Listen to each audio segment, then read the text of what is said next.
Yeah, All so right, it's real. everyone. Welcome to episode 3 of Huron's Finest. Uh, Last week was pretty fun, so we decided that we're going to keep going with it once again. Not stopping yet. I just want to mention we do have a YouTube channel where we will be putting VOD of all of our episodes. If you did not catch the stream, that is Huron's Finest on YouTube. I'm sure we're the only thing there if you search that. If you're not, come back to stream next week and watch and yell at me then about it. And maybe I will actually put a link down below by next Dude. week, but I'm too lazy to do it this week. But yeah, It so go comes on up back when if you you want to. search it. Sorry, It's the what? first thing. It's the first thing. I was having a friend look it up, and Huron's Finest does come up immediately if you just Okay. pop it in. Okay, Stop I doxing figured us. it would. Uh, so, if you're just joining us for the first time ever, feel free to go back and check out our second episode. Our first episode, you will never find it. We've locked it away in the vault. Never will see the light of day. Um, Too many people were doxxed, and the audio was terrible.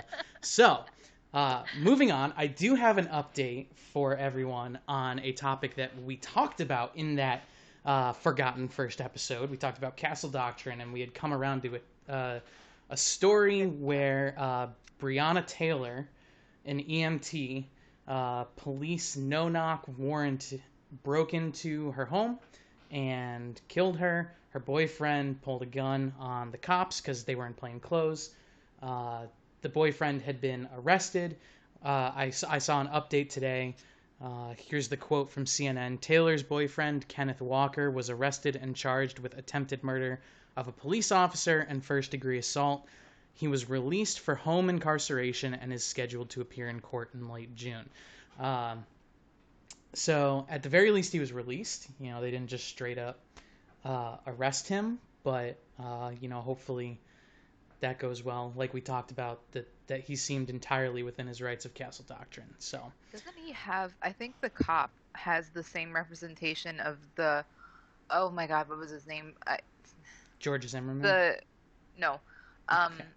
the same cop that shot the guy. He's got like a fancy name. It's like Philandro Castile. Like he was, the black guy got shot in his car. Oh, He was just sitting there doing exactly nothing, and the cop shot him. That cop got off, and I think this is the same lawyer representing this cop. He adopted the Chewbacca defense. The Chewbacca defense. Yeah. Yeah, we'll see. We'll maybe give another update on that, but obviously we don't really cover the news. I just figured that was relevant to share. Tonight's topic list, we are going to talk about.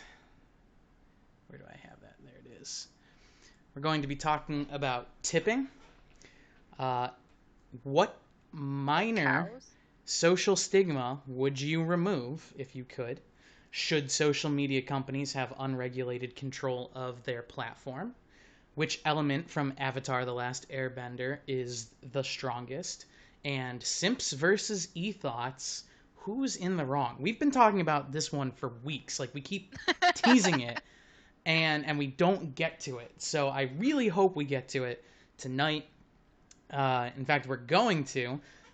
We talked about it ahead of time. Tonight's episode might go a little long, so make sure you've got some snacks and get comfy. It's going to be a good one. We've got some good topics to cover tonight. I'm pretty excited about tonight's episode. And so, with all of the logistics out of the way, we will move on to our weekly topic of what is everyone drinking. I myself am drinking a mojito. A nice mint muddled mojito. Nice. Um, Yeah, but I think the official name for this is Pussy Beer. It used Pussy to be on beer? here, but I ripped off the label. It's the Angry Orchard ciders. I don't think it says that. I I think don't think it I says mean, that either. could you possibly prove that? I You can't, think, can you? I think it So you just gotta put a I'm gonna little get an little email from the rep. fireball in it. Yeah, no, that used to be. We used to do that at Lisa's house. Do you remember that? I'm pretty sure you were there for that. Yeah, I mean maybe. I used to do it a lot. What was it? And then we got yelled at. Or Oh put shit! I already grapefruit fucking vodka. doxed her. Put some grapefruit vodka in a grapefruit shandy. That's good too. Okay, yeah, that would be good. Mm-hmm. Except grapefruit is inferior in any Then do a context lemon to vodka anything. and a lemon shandy. This is sort of regular Leinenkugel. Barely a step up. Barely. I'm Uh, just really disappointed that you don't like grapefruit shandy. That's just. I don't like yeah. grapefruit Are anything. you even from Huron? Do you I even mean, play I was golf? born What in the fuck? Indiana. Uh, No. Malevolent. What are you drinking? I have I don't know. I wanted to get something special, so I Did you got fuck this craft. up? No, I got craft iced tea. It's a pineapple berry blue herbal tea from Tivana. This Wow, is that like 50 episode bucks? is sponsored Hashtag by sponsor us. Starbucks. Yeah, it's actually really good. I Now, had blueberry, that is a legitimate flavor for things to be I actually got legit. I got two. I already drank one. The other one was just like a peach green tea, but it was made with mint, and it was fire. Fire was lit. What made you decide to take one instead of the other into something as vital as a podcast? I finished the peach one already. It's pretty simple. It's actually right Yeah, here. I was expecting some kind of logic, but It's this one. nice. Fantastic. All right. So with that out of the way, I will make one more note before we get into it. Unfortunately, Captain Bear has indicated to Has us been promoted. that she will be dropping out of the podcast. No one actually ever saw her because she was only in that first Locked Away episode. But if for some reason you knew and were hoping to see more Captain Bear, well, fuck you. She's gone. But we will be trying to Have bring good in opinions anyway. at least one other person to be regularly on the show to replace her. As much as we love the menage a trois that we've got going on the weekends, I think we're going to go ahead and bump that up to 4 just to have a nice variety of opinions. So, Yeah. with that out of the way. I think actually it would be really cool if we brought Oi Soda on just because of the pure anarchist that he is. I that's what I said originally, that it would just be such dissenting opinions from ours that we wouldn't Yeah. have to play devil's advocate ever again. It's just We could have the guaranteed devil. He's that there It's would be fine. someone with the opposite opinion of us for the Mhm. rest of time. So Yeah, he we chimed in the chat actually. did he? I don't have my. He Chat. just said thanks. It's the truth. Yeah. You must accept the truth. All right. With that out of the way, officially, we will move on to our first topic, tipping. And this was Malevolence, so I will go ahead and kick it over to him to begin on this one. Okay, so I feel like a common thing that comes up is just whether or not tipping is necessary, or like it was a bit in Reservoir Dogs where Steve Buscemi's character is like, "Oh, I don't tip, absolutely," and they're yelling at him for it. But I think that's really surface level. I wanted more to talk about, like how it came about, how it's necessary now, and how I think it's sort of unrealistic to think we could get away from it, because I know some people, that an immediate response will be, just pay a living wage, then you don't you know have to tip anyone something. But there are a lot of reasons that I think it's actually a really good thing. It's like almost a step backward in the way we handle money and exchange, goods and services. Whereas if we were just relying on a business to pay the entire wage of an employee, then it's a step more along the lines of the way things progressively have been going, specifically in regard to tax and just the different levels that tax would be getting taken out of those wages. Sure. And so you already covered what I think is the biggest one that you see whenever this comes up of employers should just pay a living wage up front. I think the people that I see confused by this the most is obviously Europeans and people not in the U.S. since they don't tip. They don't over matter. there. Fine. No, it's not that they don't matter. It's just they don't tip. So like I get it that looking in from the outside, it does look It's like a Germany. weird practice of an excuse to not pay people enough. And I agree with you that I don't think tipping should go away.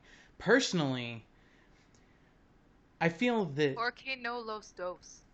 I'm interrupting because so porque no los dos. so that's kind of exactly where I'm at on it. Of tipping should be something that is a way to show your gratitude to Yeah. someone who provided you a service, and instead it has become like it becomes mandatory because if you don't tip, the person's not getting paid the full amount of what they should be making. So instead of it being a nice gesture that you have offered Obligatory. this person, it becomes something that you had to do or you're a dick. So I personally feel like it would be nice if we could somehow find an in-between where tipped employees are making more money and then tips are just kind of like our way of saying, hey, service was great, here's a little bit more. But that, not all positions are tipped. So should the waiters and waitresses be making exactly the same amount of money as the chefs in the kitchen? If they were gonna do that, and I have been places where they do this, where Yeah. everyone Share the makes the tips. same wages, and then at the end of the shift, all of the tips made from the entire night get split up across everybody, no matter what position they were working. And I really disagree with that because the cooks make normal wages. So why are you taking from the waiters who are making shit? The So places Same thing with I've Sonic. seen that the waiters and Sonic waitresses did are that. making the same wage as the chefs. I'm sure that's not the case everywhere, but like I Oh, was okay. I guess referring to in my places head I've been I'm where thinking like minimum wage. Like, I'm actually thinking Sonic. That's what I'm basing my entire opinion off of right now. hashtag sponsor us. Yeah. Oh yeah. Hashtag fuck you. My ankles hurt in my shifts. So Um, I think it sort of goes, a little bit both ways with where the tip ends up, who's deserving of the tip, and I sort of agree that tipping being a mandatory function of dining or anything of that nature is kind of unnecessary, but at the same time, I don't think it's too much to tack on like 10%, say, if the waiter or waitress isn't doing the best of jobs or maybe isn't too attentive. But I also have to take into consideration that at a lot of restaurants that tip is not stopping with that person. Say uh, the food runner is getting tipped out at the end of the night, or the cooks are getting tipped out at the end of the night. I'm not sure what their wages are at any given establishment, but they could be lower than they should be, contingent on those tips. So say the service isn't great, but the food is incredible, and the food gets out quickly because the food runner brought it out. They're on top of it. I don't really want to stiff those people. I know it's not going to be a sizable chunk of whatever I tip that's going to these other staff members, uh, but it's still something to consider.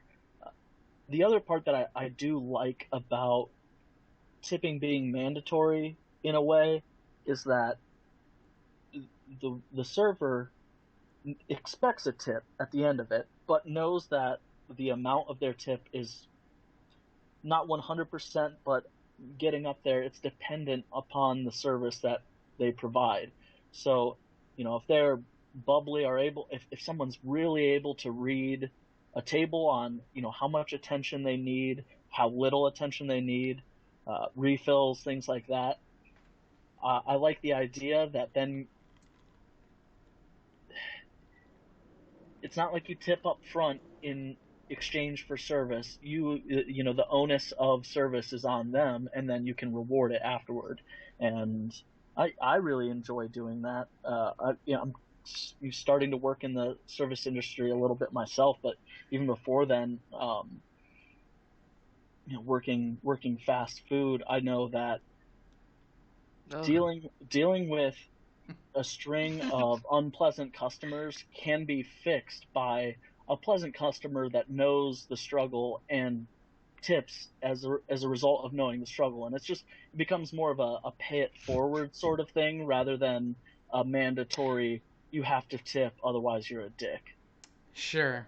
I guess I just still see it as to that point of like you're coming in for a service and you're not paying up front. I feel like that service should have an amount that is like the bottom line that the owner is saying this is how much this service is worth, and that shouldn't take into consideration at all tips. Like it should say without you providing any tip money, this is how much money this service costs. And then if a server doesn't do well, that's kind of then on the owner to say to the person like, hey, you're not pulling your weight, or fire them or whatever. And I know that that's kind of idealistic world where obviously people are bad at their jobs and you can't just fire someone because they're not as good as the dude who over there who comes in and acts like he's on fucking crack and maybe is on fucking crack and is the best waiter ever. But Performance enhancer. but I still feel like the right way to do it would be to set that baseline that is not that doesn't matter what the tip you get is. You are getting this much money that is a reasonable wage no matter what you get in tips. Like you could get 0 tips and the service is still making as much money as it needs to. But that's true. It sort of happens that way, just in that a server has to make minimum wage. And minimum wage isn't great in some places. Ohio's pretty decent. What is it now? I think it's up to $8.75. The fuck no. God damn it. And for the economic climate, it's not shabby. But it's it's not the worst I've heard. It's not and the then best, but it's not the worst. It's not $7.25. And then California, even if you make $15 an hour, good luck living anywhere on the coast, which a lot of places on the coast pay $15 an hour or $12. It may have jumped up. I can't remember how recently that was going into effect.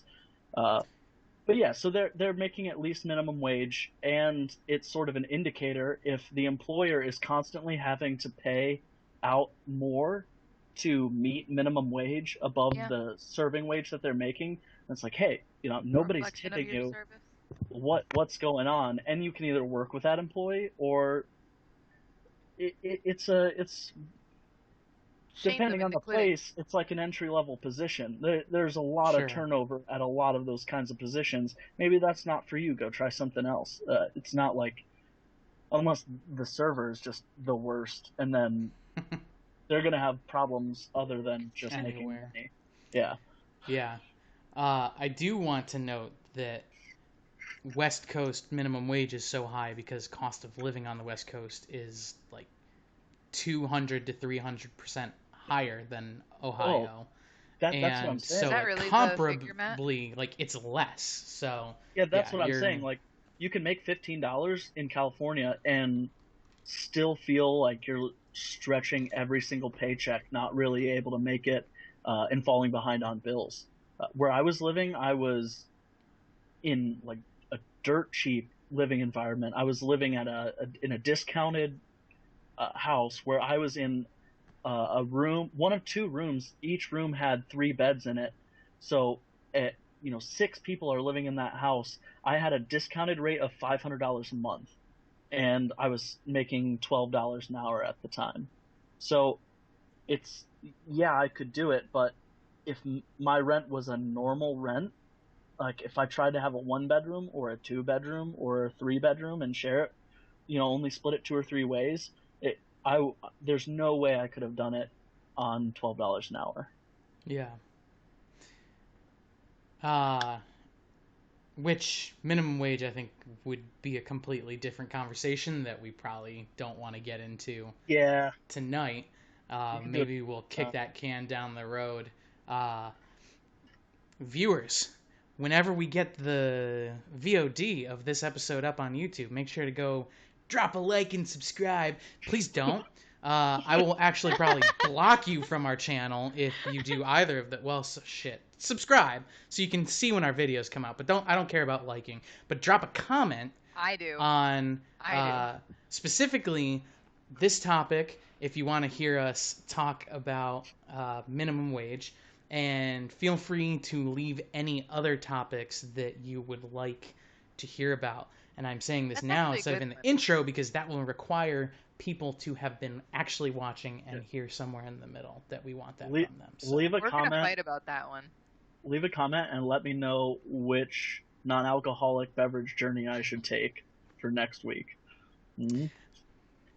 There we go. All right. Does anyone have any That's final thoughts on this? I feel like we've kind of hit all the major points and made our points clear. I don't know that we changed any of each other's minds, but I do think we had a good conversation on it.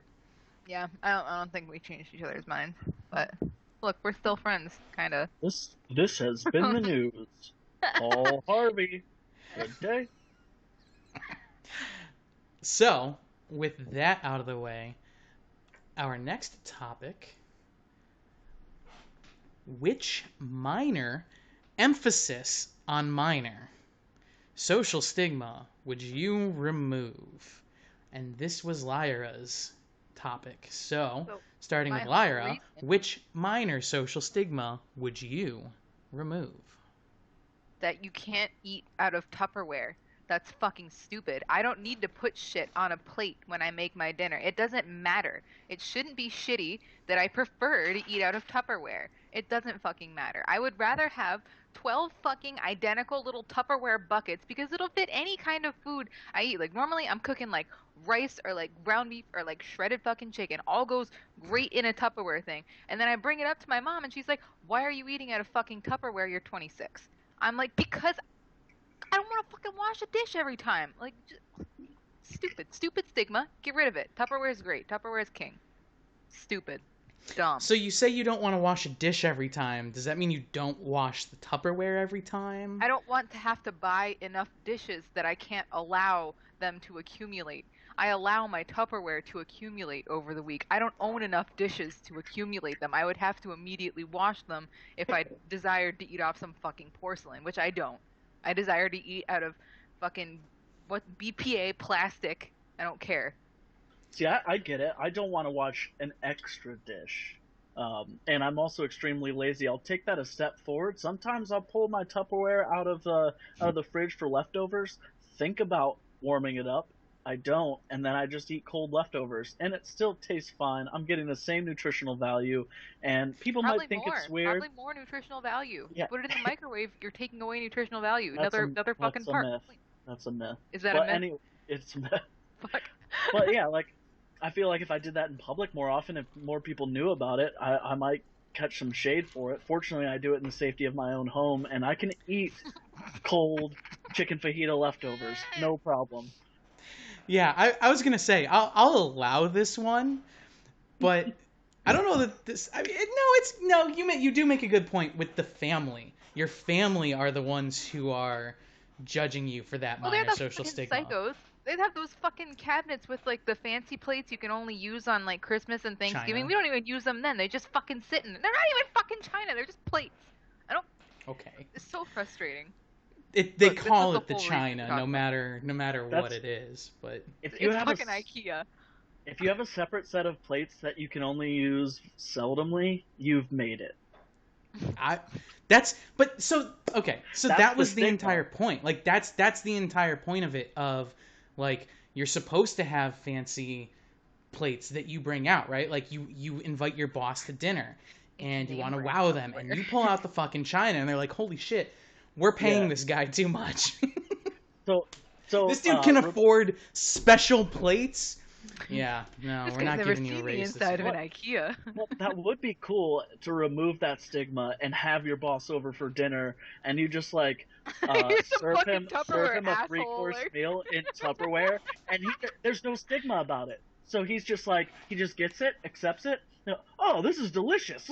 You're an incredible cook. Thank you very much. Want me to help you with the dishes? And nobody even says what dishes. It was Tupperware because there's no stigma. Then You're we just eating throw it out of out, Tupperware. flex on them, throw it out. It's just fucking Tupperware. Serve them a rare ribeye on a folded up paper towel.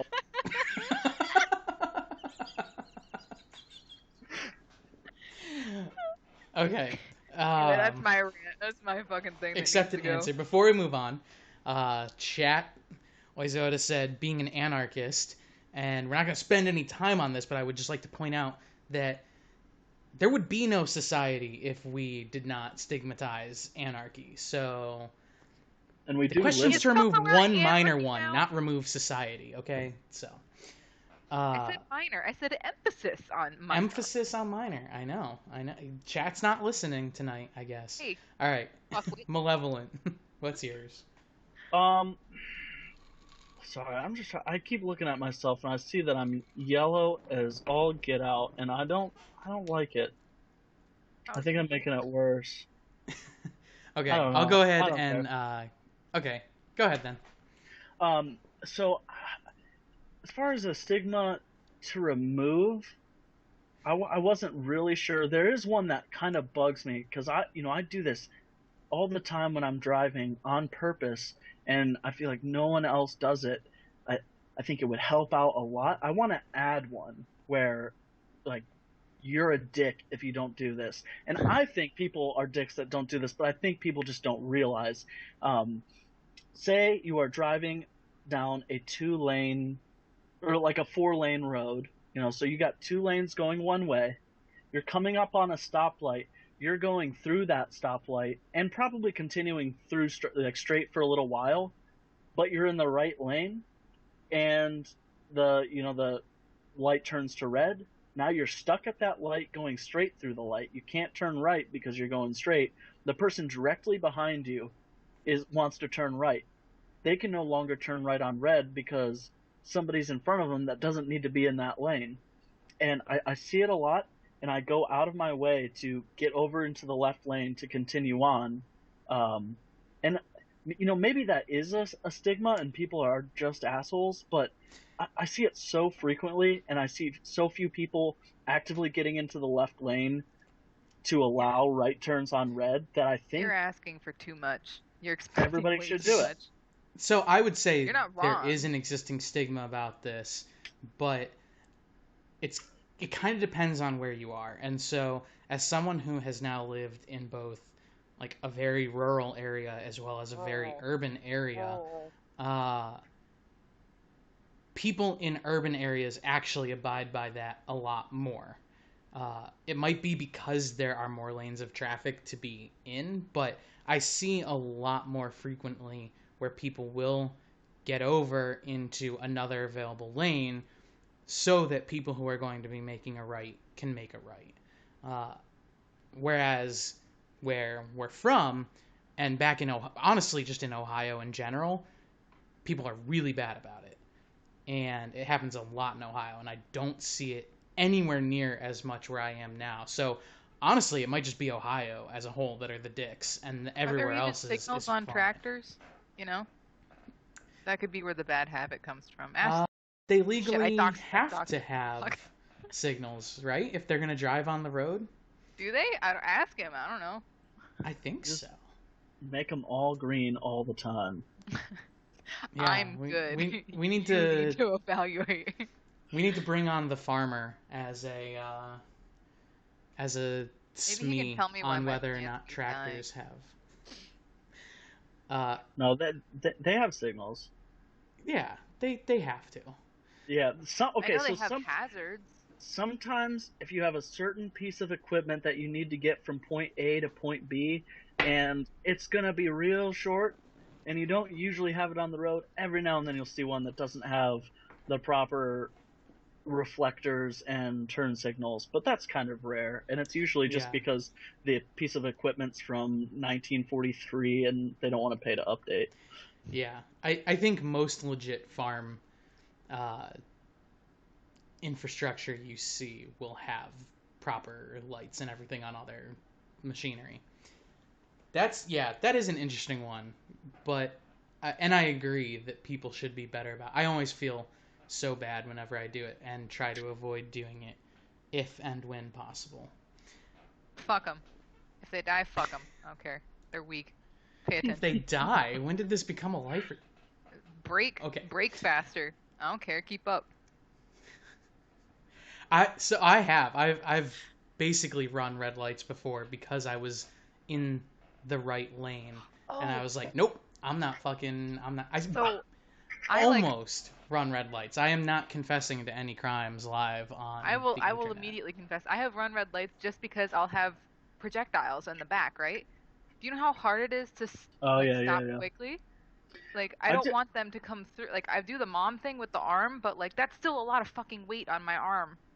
In the winter, when I was driving the van, I'd run a lot of red lights. Right, Tubby? Because you're going along at 55 miles an hour, and it's kind of slick. It's like, there's no way this thing is stopping.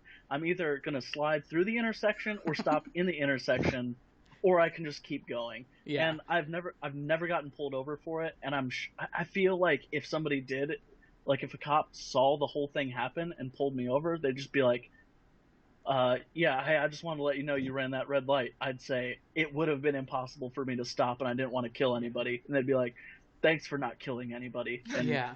I feel like as a private citizen, am fully conscious of the fact that large vehicles have momentum and roads are slippery in the winter. And like, obviously not everyone does, but I'd like to hope that don't know that or how to spell there are private citizens that don't know that, but I'd like to hope that most cops are cognizant of something like that and are willing to give some leeway on things like that. Or like Malevolent said, you know, hopefully they'd be understanding if they pulled you over and you were like, this thing weighs 15 tons. I know that's not a real number for a van, but you know, this thing weighs a fuckload. Wrong, like no, I know, but like, 2 tons is low. 2 tons is low, and I want it to be the average hyperbolic. Tonnage of a van. Hold on. Yeah. It depends on what I'm hauling, you know. You've got all the tools in the back. You're going to the work like... site. Mom is a nice lady. Maybe 3 tons. Maybe 3 tons was more reasonable. Yeah. What? I don't watch the pot. What is it? Jamie, pull that up. Yeah, Jamie, pull that up. A car is 1.5 tons. An average standard truck is 3 tons. Let's see. An average loaded charter bus is 20 tons. So okay, what we need is 15. Malevolent was not driving a charter bus. And a Econoline weight. So 3 tons might have been a little under. It's almost 5,000 pounds. What is? Okay. The 4th generation Econoline. That's a regular one though. I was driving a 250. That's a little heftier, but that's neither here nor there. All right. So honestly, it took me a long time to think of something for this. I had to rack my brain hard because we've been in lockdown for so long now. I don't remember anything about I've almost forgotten major social stigmas, let alone minor things. Like I was sitting here thinking, like, what are we even supposed to judge people for? I forget. And start with like wearing pants. Let's try to like not get any sex crimes like immediately upon release. That would be my goal. I ultimately ended up landing on socks with sandals. This felt like something that people will see and never say anything. It's something that you think to yourself and you're just like, what the fuck? That person's wearing socks and sandals. But it kind of seems like something that would be comfy. Isn't this a topic? This is a topic. This is a separate topic on the topic. Oh, list. You're right. This was so. You fucked up. We don't need to necessarily. We don't need to necessarily get too deep into it then, but I do think that socks with sandals sounds kind of comfy, and I feel like the reason that it is not more heavily explored as a comfy footwear is because everyone sees it and they're just like, what is this person even trying in life? Either that or they assume you're a douchebag football player in high school wearing your Adidas. So one thing, I did do socks and sandals for a little while in response to slides with socks on, the douchey football player vibe that you described. Except I wore Guy's a thong flip fucking flops poser. with sandals, where the thong like tucks up the socks in between the first and second toe. So Um, you didn't react- do toe socks. You just let no, it regular wedge a normal regular sock. socks. It was actually Extension. it was an active style choice. Actually, after we cosplayed Tenacious D at a con, Oh, we did I socks and sandals with that, or at yeah, least I did. yeah, and I continued that after. Like I just started wearing them. Like my thing was, I would wear, like a t-shirt, shorts, like just gym shorts and athletic socks with flip flops on, and it was a conscious style decision of mine to sort of look like I didn't give a shit. Respect. I would like to just little tangent. The shoes that have toes, I think those should be eradicated from the planet. Personally, Oh, they're like disgusting. the Vibrams or whatever they're called. I don't know what they're. I wouldn't know. Yeah. How else will you parkour? With fucking running shoes, you don't need to feel your individual fucking toes to parkour. You. I God, mean, Darwin is everyone gonna knows catch you it before as your long toes as you do. yell hardcore parkour, you can't fuck up your Parkour. jump anyways. Parkour. So like, it doesn't really matter what you wear.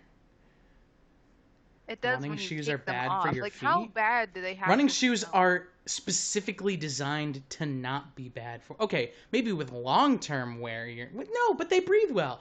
No, chat's wrong. I am.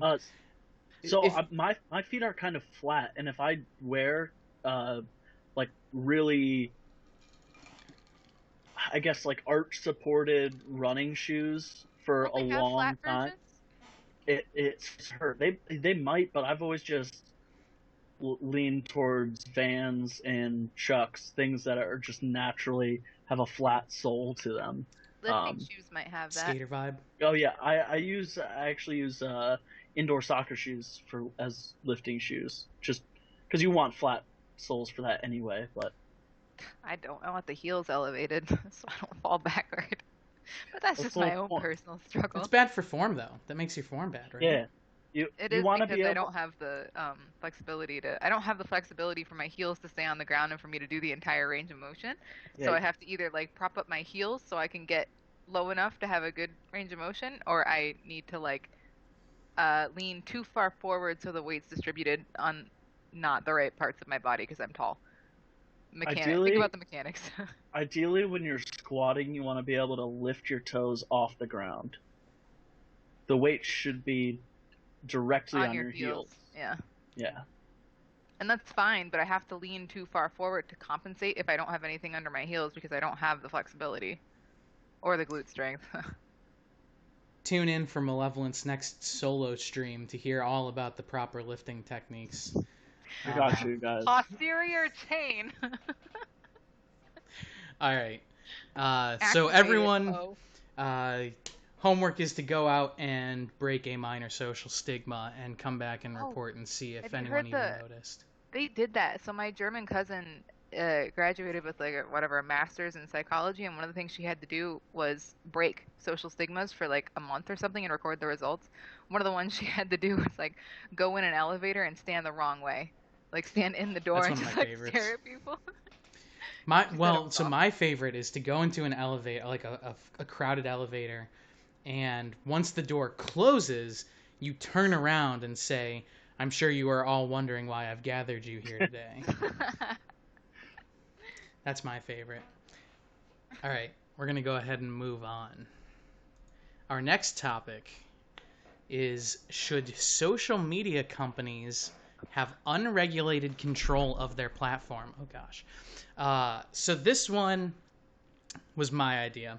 So I'll give a little bit of background on why I brought this up. So specifically, Trump signed an executive order this week about online censorship, specifically I'm cautiously going to use this word, in retaliation to social media. And while I don't want us to get into the Trump aspect of it, I do think what he has in the executive order is interesting to talk about. And then it's kind of interesting just to talk about this topic as directly stated. But I'm going to go ahead and read a little bit here of the executive order that he signed. So the executive order reads, by the authority vested in me as president by the Constitution and the laws of the United States of America, it is hereby ordered as follows. Free speech is the bedrock of American democracy. Our founding fathers protected this sacred right with the First Amendment to the Constitution. The freedom to express and debate ideas is the foundation for all of our rights as a free people. In a country that has long cherished the freedom of expression, we cannot allow a limited number of online platforms to handpick the speech that Americans may access and convey on the internet. This practice is fundamentally un-American and anti-democratic. When large, powerful social media companies censor opinions with which they disagree, they exercise a dangerous power. They cease functioning as passive bulletin boards and ought to be viewed and treated as content creators. The growth of online platforms in recent years raises important questions about applying the ideals of the First Amendment to modern communications technology. Today, many Americans follow the news, stay in touch with friends and family, and share their views on current events through social media and other online platforms. As a result, these platforms function in many ways as a 21st century equivalent of the public square. So I think that kind of covers the main part worth discussing here, in that these social media companies are private companies. And I think the point of calling them content creators is interesting, as that's kind of what they are. The content they've created is a service available to people to express their views, share views, whatever. And it's their platform to make the kind of content that they want, right? Like, they get to curate what that content is. They get to say the kind of content that is on their platform because it's theirs. But I also agree with the sentiment that social media is kind of a 21st century version of the public square, where the town goes to congregate and discuss current events and meet with each other. And so, because it is such a important and prevalent location for the sharing of news and ideas in the 21st century, should laws be updated to treat them as such, the same way that laws treat public spaces? Or are the companies fine because they're private companies, and if people as individuals have issues with the way those companies are handling their content, should they just go to a different service, as we've done with other capitalistic industries, where you don't like Walmart, for example, you don't think that the way they run their business is good, so you go to Target, or you don't like Express, so you go to... I don't think that's a realistic option, though. They all own the same thing. I mean, Twitter's independent, but Facebook owns Instagram, right? Facebook owns Instagram, Twitter owns Snapchat. I think you basically pick between Twitter or Facebook, essentially. Yeah. So I'm. That's kind of my thoughts on the issue, is that there have been movements of content creators or just prevalent people on different social media sites or image boards or anything like that, that when the moderators get out of hand and are locking too many things down, or they change services. Yeah, but they try. Like there have been pushes in the past, for instance, from YouTube to move back to like Newgrounds, and it just doesn't. Pornhub. Yeah, Pornhub. But it doesn't happen because there's not enough buy-in. Not enough buy-in. It's too big at this point. Like, yeah, I don't foresee a competitor coming out of the woodwork for YouTube or for Facebook or for Reddit, and all three of those, and Twitter, like any of those, and like you said, all three of those, or all of them, are so important and so widespread at this point that you know, I think the only time, moderation is necessary is when, you are, breaking a law, or like inciting something that's similarly to, being in in a public. town square in public. You Yeah. can't yell fire in public. I'm not sure exactly what those parallels would be, and I'm sure there's endless debate that could be had on what those parallels actually are, but you can't, like, like the Donald on Reddit is a good example that just like constantly got We locked have a down by guest star. moderation, uh, during, uh, crucial time, like during the election, and it's like, Yeah. it's a So the election yeah. is a good point because that's part of this, I think, as well, of why this is so important right now. Um, obviously Russian collusion has been a huge topic of debate, but the one that is uncontested is Russian interference in the Mhm. election. Whether or not it was, in collusion with any American, they do have hard evidence that Russians interfered by ingesting false information into social media, and so many people take that as fact these days. So honestly, that kind of pushes in the opposite direction there, where people are, under completely uncontrolled, or complete internet censorship is blocked. People could go on and post whatever they want. People could go on and say malevolent Oreo is running for president and he believes this. And obviously, most people will not care, but insert a name here that is more relevant to the conversation, and people start seeing it. It starts spreading. On the internet, two people saying something feels like the entire world is agreeing with you or is saying something, and that Yeah. becomes fact. So there's an interesting line that needs to be drawn there potentially, and that's obviously kind of where a lot of this is coming from, where Twitter and Facebook are ramping up their capabilities in blocking these kinds of things, or trying to censor certain content to prevent this, that is also going a step too far in censoring individuals. So how do they find that medium area where you don't censor an individual in their opinion, but you do censor false information and things like that? I think another thing to point out there, then, on the idea of drawing those parallels between social media and the public square is exactly that. It's public, and it's usually a space then that is owned by the city, is maintained by tax dollars, and is just generally owned by the government. It belongs to the public, not an individual or a private company. So, would the right way for the government to actually handle this not be to force these policies onto private companies, but instead to acquire these platforms and say that, you know, these are public sources of information at this point. We need to control and regulate this as the government. Uh, It's very anti-Republican of you, isn't it? a little devil's advocate advocating CCP over there, but I no, I don't think so. I think it, like public square, true. Like if you're talking about just the town square, typically owned by whatever municipality is in charge of that area, but that's not always the case.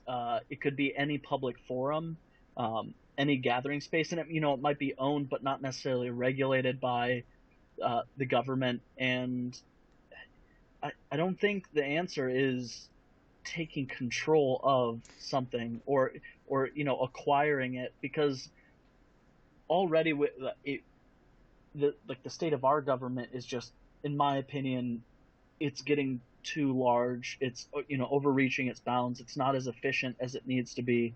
Um, I don't think that they would do a better job of enforcing the freedom of speech, but the filtering of disinformation. I think they would do a worse job. The problem kind of comes with just getting these companies to do that. And they started with fact checking on some of these, like a little bit, and it's an imperfect algorithm. I know, and YouTube has had algorithm troubles for like a decade at this point, and it hurts like content creators. Uh, so I think there's another option out there other than state regulated media, because that's sort of what it becomes, although it's just like a state regulated public forum. Sure, and so I 100% agree with you that it would not necessarily be run better if controlled by the government. I think it would be so like we wouldn't see anywhere near as many feature updates. It wouldn't, bugs wouldn't get fixed, things like that, right? I think that is what we do gain out of it being a private company. It's for profit. They're going to make decisions that increase the number of users of their platform. They'd obviously, no one wants to directly share their information and thoughts with the government. Obviously, we can all assume that they're watching the public space of all of that. But like, if you mark something private and you're putting it on a government website, like, is there really any point in doing so? Yeah. So I it's not necessarily about them running it better. It's more about they would be held to public standard, and they would be held to the laws that the government has to follow with regards to control of information and the rights of the individuals, because it would be a public space. So I don't necessarily, you mentioned CCP. Like, I don't think it should become then like, oh, the government gets to say what's removed. I think it just becomes, I guess, more from specifically the standpoint of enforcing censorship. It feels like if they want to enforce a lack of censorship on a platform, it should be a platform that they control instead of forcing private companies to allow content on their product that they disagree with.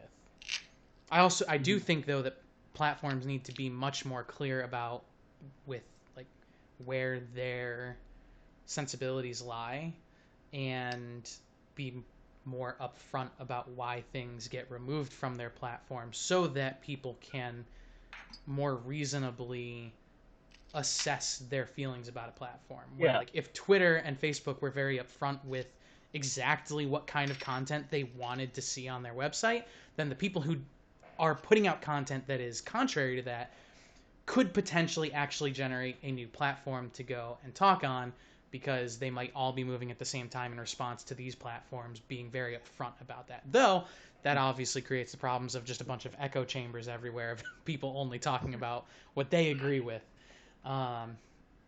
Yeah. So I would only hold them accountable for misinformation. I don't think the government should either try to steal a platform or regulate the kind of content that needs to be on there, but someone needs to figure out how to regulate this misinformation that's being distributed. That's a complicated issue, though, and I don't know how to do. I don't have a suggestion on how to do that. And it is complicated, and part of the problem becomes when these platforms remove things that are opinions, and they say, "Oh, we removed this because it's misinformation," when like the person was not necessarily even offering this information as fact. They were sharing their opinion, and the platform says like, "Oh, people could misconstrue this as being fact, so this is misinformation." At some point, the people have to be intelligent enough. I mean, you can't put warning very fucking hot on every word on the internet. Like, people. We can't put all the responsibility on companies. I mean, I wish you could, because people are fucking stupid sometimes, but... Yeah. But it does go further the other way as well, where somebody will post or link an actual article with reliable reporting, and then you see it, post has been removed or locked by moderators, and it's very obvious that it's just been like any discussion about it has been throttled, and that news article might not see the light of day, especially on sites like these where that is how stories see the light of day. There are still news networks, there are still newspapers, but if we want to talk about sheer viewership, it's social media platforms and message boards that are, really getting news to the public, whether that's misinformation or just completely blacklisting a story because it doesn't fit with that particular moderator or that company's ideas.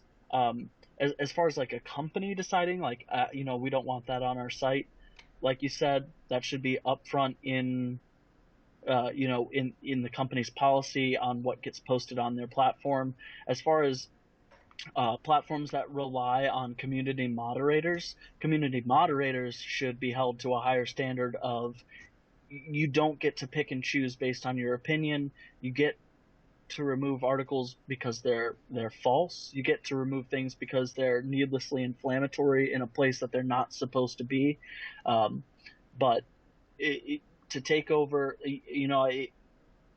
it's been an issue for a long time, and I know it's kind of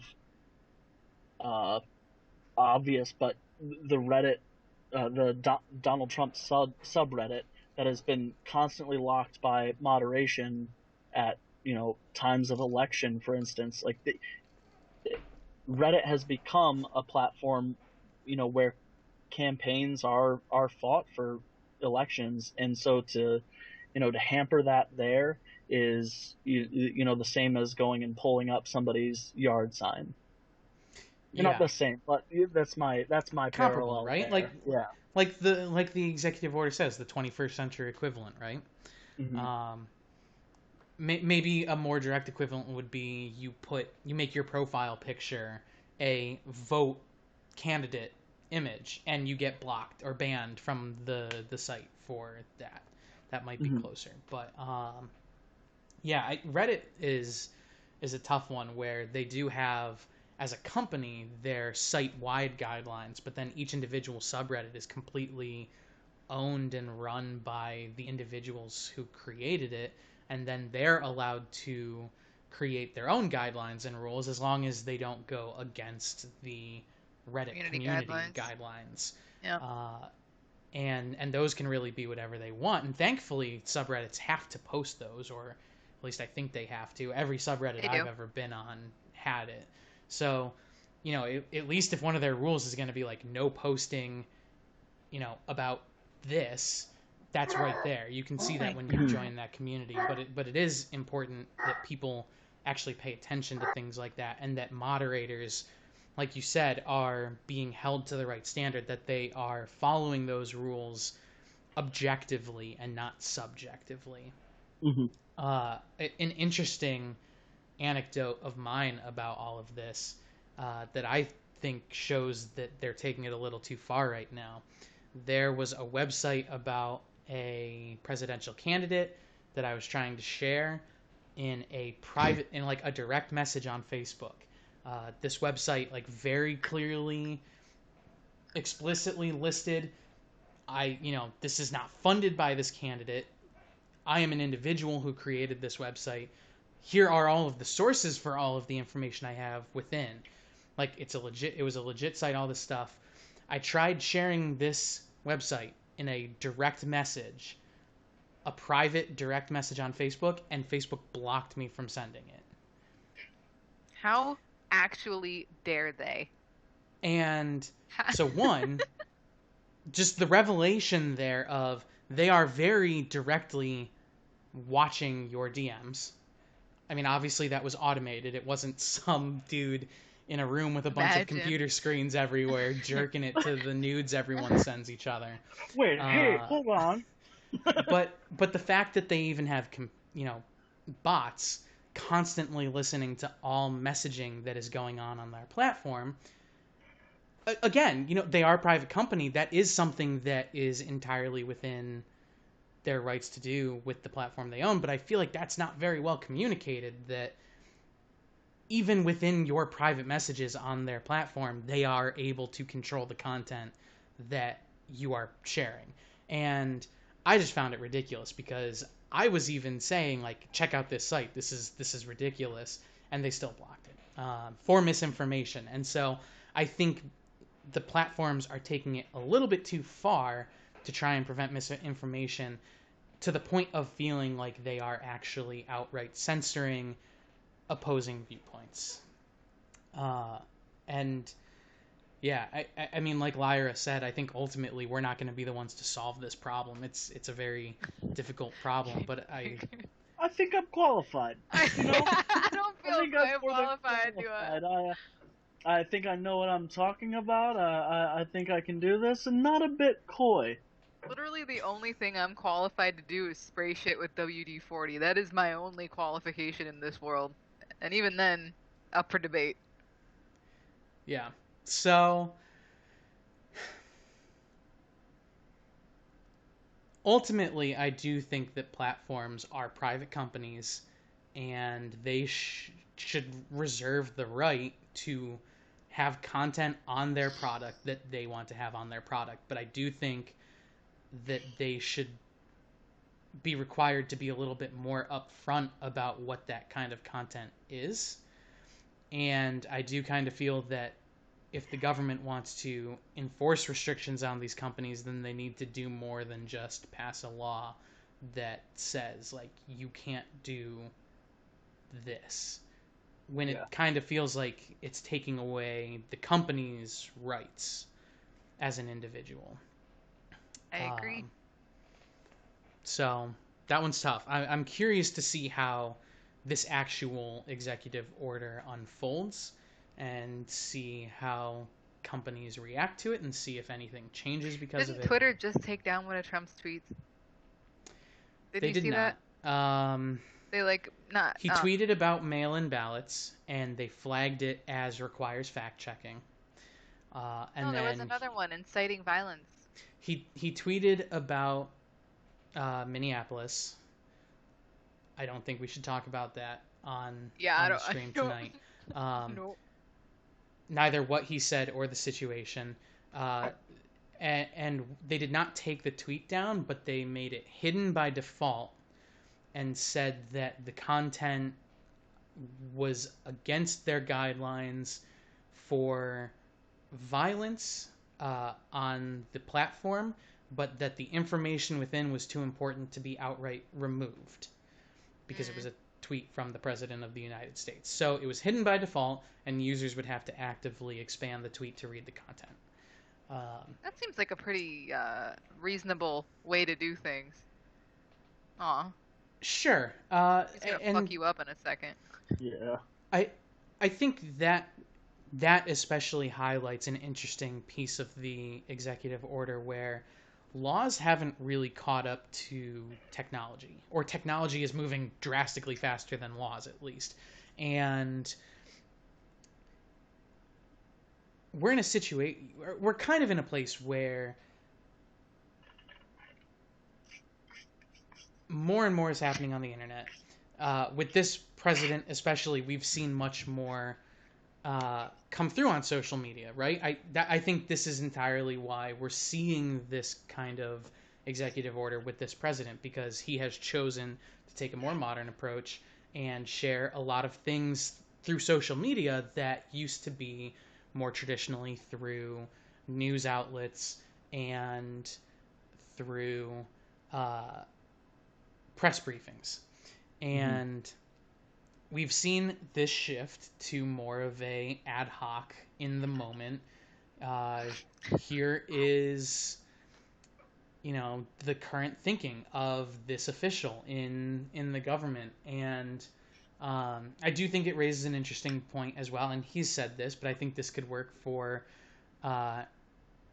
any politician. If there are media outlets that are refusing to cover your stories in a way that you feel are fair, going to these online public spaces is a way to directly share your voice with a lot of people. Whereas, for a long time, the only online way to hear about a lot of these things were through those news sites. You had to hear about what the president said from CNN, from Fox News. You had to hear about the bill that was passed from Breitbart, from Associated Press. But now we're in a situation where individuals can go onto social media and directly say, here is my viewpoint. and here is what we are doing. And obviously, it has been entirely contentious, but I think part of that is just it's new.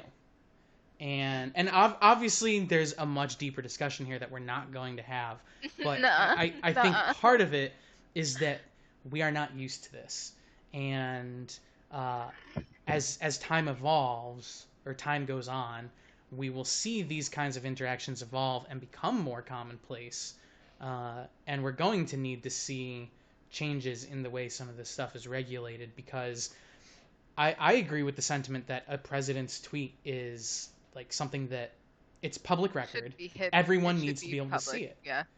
And you would have been a great Sean Spicer. You should have been his replacement for sure. Much more eloquent. The right place to share those opinions easily are the platforms that already have millions, if not pushing on 1 billion or more users, and you want to reach the most people. But when these massive platforms are owned by private companies, you run that risk of they get to control the content. And I think it seemed like we were all in agreement there that companies should be able to own and control the content that is on their platform, but how do you handle the situation where content is created on their platform that needs to remain public record? Yeah, it's just not familiar. Yeah. It ain't familiar. Yeah.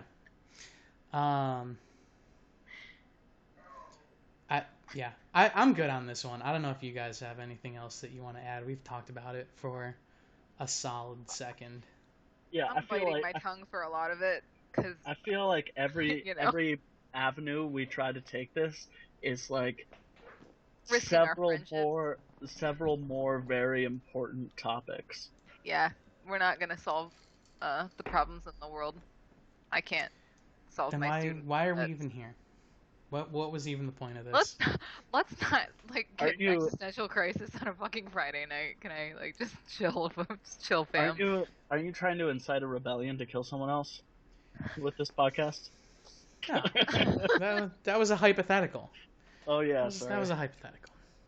All right, we'll go ahead and move on then. It sounds Derek like everyone has had their say here. So our next topic, one that is much lighter. Which element from Avatar: The Last Airbender is strongest? And so you might be asking yourselves, why the hell are we talking about this? As everyone knows, Avatar: The Last Airbender has seen a massive resurgence on the internet because Netflix on May 15th added it to their collection. And so everyone's watching it, and everyone's making memes, and everyone's talking about it, and Legend of Korra this, Avatar: The Last Airbender that, memes this and memes that. So specifically, the question is, which element is the strongest? And this was Lyra's topic, so I'll hand it off to her, but I would like to not necessarily clarify here, but just kind of point out that there are a couple different ways we could take this. Like, it kind of depends on the task, right? Like, if the task is build a wall made out of stone, then of course earthbending is going to be the best. It's just fucking war? So it's war strong between in nations. So we're talking like the task is harming other people. Not Let's just say complete not like domination universal of the planet. strength, saying that of all of the tasks possible in the world, which bending would be the most useful. So are we going to take out like Sozin's Comet, which allowed the Fire Nation to take over, or are we going to take out the power of the moon? No, not secondary bending special abilities. Circumstances should be ignored. Abilities. Like special abilities. I think no special circumstances. We're chilling on February 12th. There's nothing happening. Everybody's got their normal fucking bending. It's war. Okay. Yeah. So from a violence standpoint, no special circumstances. Okay, I will now hand it off to you then. Even numbers, even shit. All you've got different is the bending abilities, and I say water. If anything, their resources are much higher. They've got the whole fucking planet. You've seen a map. It looks like Earth. It's a lot more water than there is landmass. They can put out fire. They can erode Earth, and then water or air. Who the fuck gives a shit about air? Like, you can just ice, then the air doesn't matter. Wow. Fuck that. Easy. This is an easy question. And if you have a different opinion, you're wrong. It's that easy. So so I think some of like the physics of uh the Blood Avatar bend. Oh world. wait, sorry. No. Okay, so no, sorry. No, No no, what secondary they shit can like blood they bending. can no secondary is That included. has to be taken into consideration. Yeah, they Then can blood water. Are bend, you fucking kidding me? but it's not. That's not like the end all be all. I don't think, because especially in the terms of the physical aspect of fighting with bending, um, the physics don't necessarily make sense. Like you see, rock, a boulder flying at an airbender, the airbender blows it out of the way. So either that doesn't make sense from a physics standpoint because the air wouldn't really have the substance to redirect a boulder, or the amount of air that an airbender is putting out and the The air velocity pressure. the pressure itself is so strong that it's taking a boulder traveling at like 100 miles per hour and just sending it in the opposite direction, which is pretty impressive force. Probably enough pressure to just slice someone in half. Yeah. I think, I don't know. This is a topic I'm kind of rusty on. Like I'm rewatching it right now because it's like it's on Netflix. It's so easy. I don't have to torrent it sophomore year of high school again. Uh, but it's a topic that Allegedly. From we entirely legal sources. yeah. Huron's Finest does not condone pirating or sharing of files that you do not own. Yes, I paid it for do. it. I promise.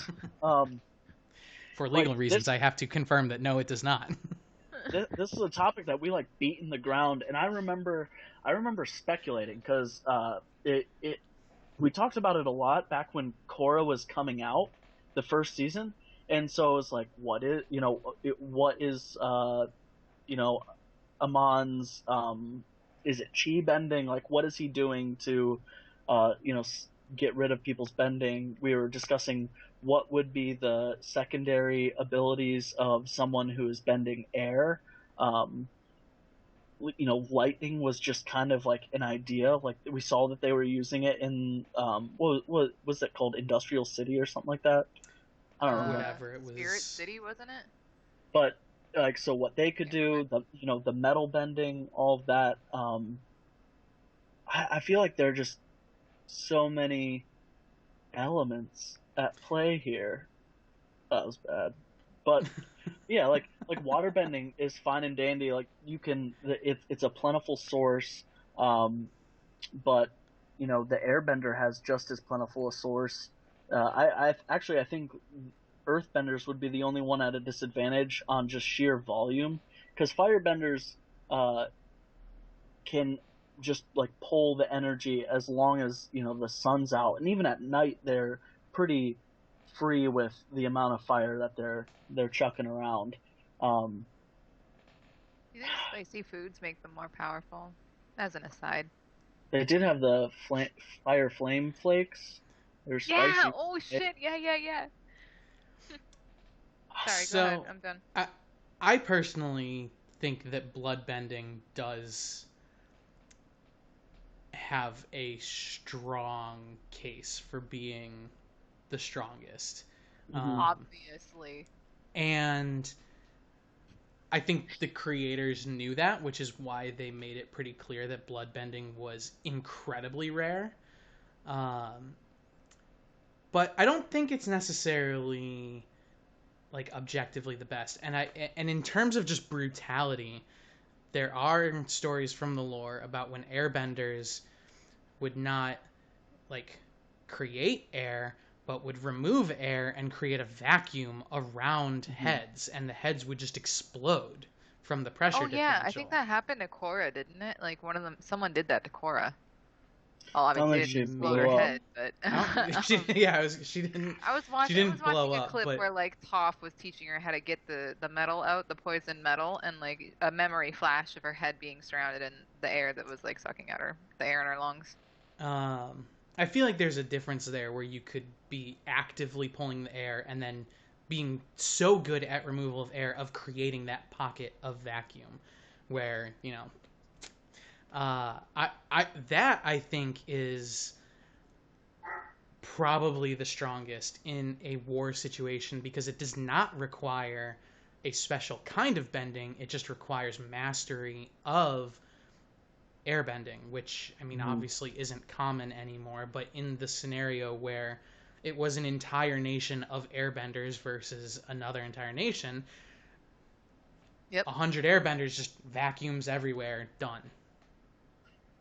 Another thing, airbenders had spirit bending. That was their serious secondary, wasn't it? We're not true bending of spirit, but like basically like spirit communal. I thought that was just Avatar. I thought think it was. I thought it airbenders was had like a weaker form of it. Yeah. I can't So remember. I don't know if that comes into anything like that was touched on in Korra, but like not really Yeah, gone so into. I was gonna say, like, that was one of the main plot points in Korra, was that she had trouble communing with spirits, whereas Aang could just very naturally do it because he was a monk and an airbender and things like that. Like that, I do believe that was a actual plot point, was Aang had an easy time communing with previous avatars. So my thought is that in similarly to Amon blocking bending from physical touch of like the blood bending, and he blocked chi flow. Was Yeah. that how he did it? Yeah.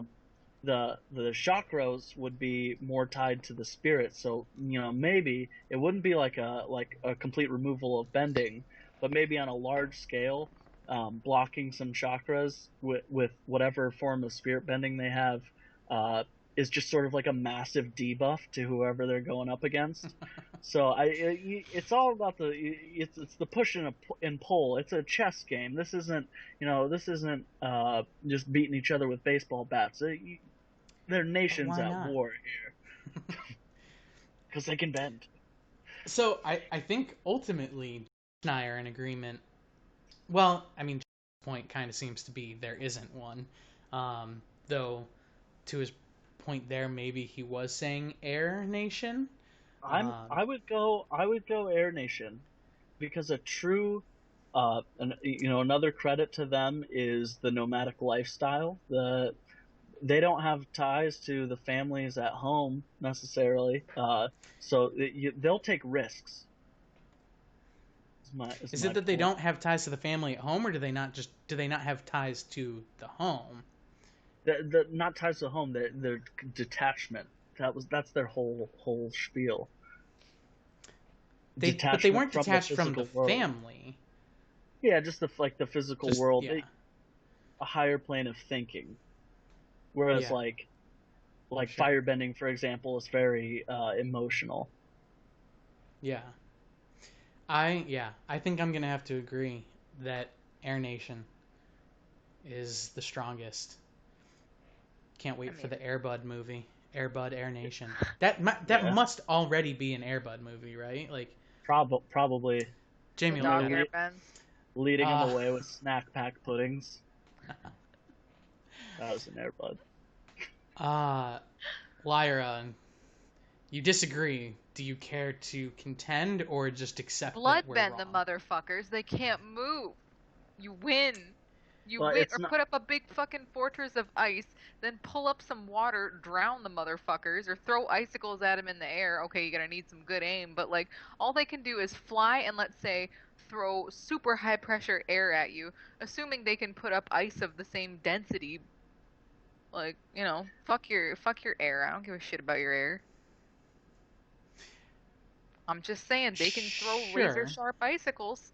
And if they're not paying attention, like how many do they have to launch? They've got a lot of water on the fucking planet. They've got the most resources, although I guess not since I mean air is probably recyclable. I don't. Another uh point I'd make is that a lot of the like water bending, earth bending, and fire bending techniques that we see uh, in The Last Airbender are like, yes, there are some masters, there are some powerful benders, but a lot of the moves, the attacks take a group, and it's them working in unison. That kind of helps my point, though, because the water tribes are definitely more connected than the air, earth, or fire. I'm saying if you start to knock away some of them, those attacks then get less and less powerful I see. Okay. and become less dangerous.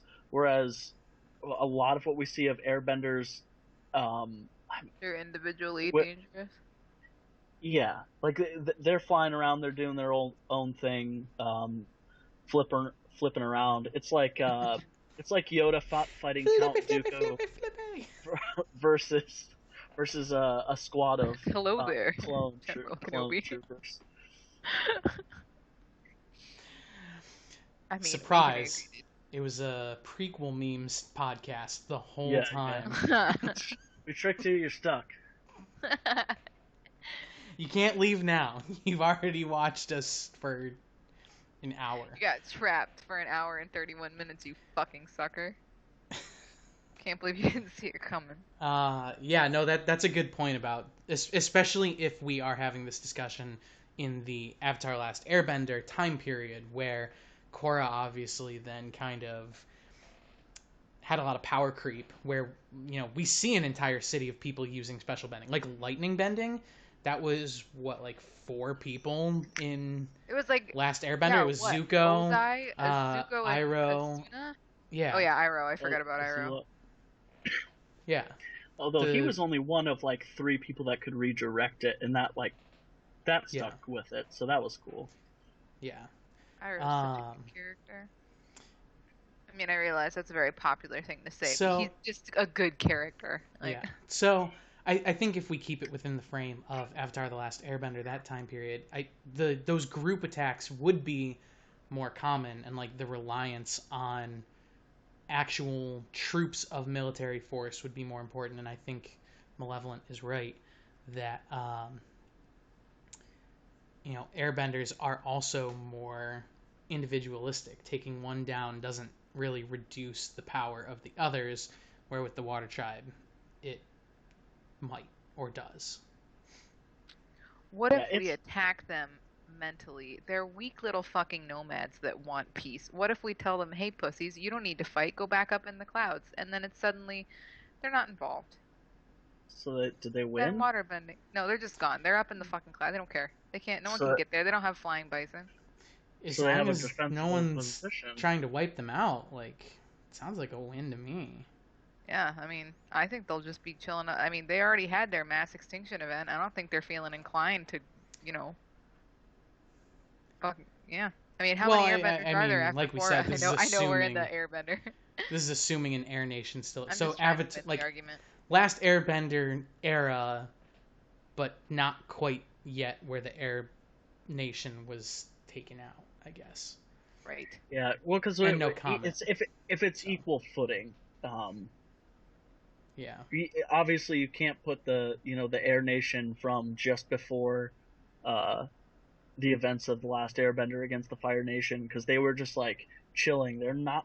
I think that's what really does it for me. There is that they're not a militaristic society necessarily, so that they're not going to be ready to mobilize for war. But if you take that and you're just like, let's put it on even footing. You've got X number of firebenders or waterbenders and X number of airbenders, and you're throwing them together. You have, like, you're taking what exists canonically for the airbenders and just multiplying it by like 20, and you're basically leaving a full water nation alone, because they were fighting, whereas the nomads were just like, we're gonna sit up here and achieve enlightenment.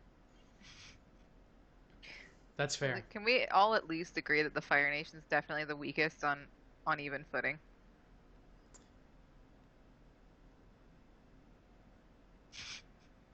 I want to say know. yeah, but like, I want to say lightning, the mentality of the nation gives them strength in a war scenario where it's like, it's kind of like there is no war in Ba Sing Se.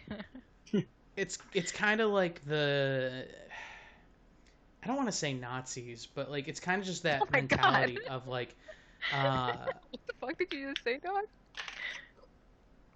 Clean on the of street. like complete That wasn't very cash money of you. pride and trust in the nation, and like kind of that like, you know, for the homeland or for the motherland or whatever, of like they could have lost a leg, they could be, you know, mortally wounded, and they're still gonna be trying to take you down. It's like that militaristic mindset of the Fire Nation, I think, makes up for any potential weaknesses in their abilities in a even footing, assuming even footing just means like number of troops and resources available, not changing the mentalities of the Yeah. nations. So like we said, obviously kind of changing the air nations just because they would avoid war, but Can a I don't know. firebender shoot fire out of his stump if he loses his leg? Where does the fire come out?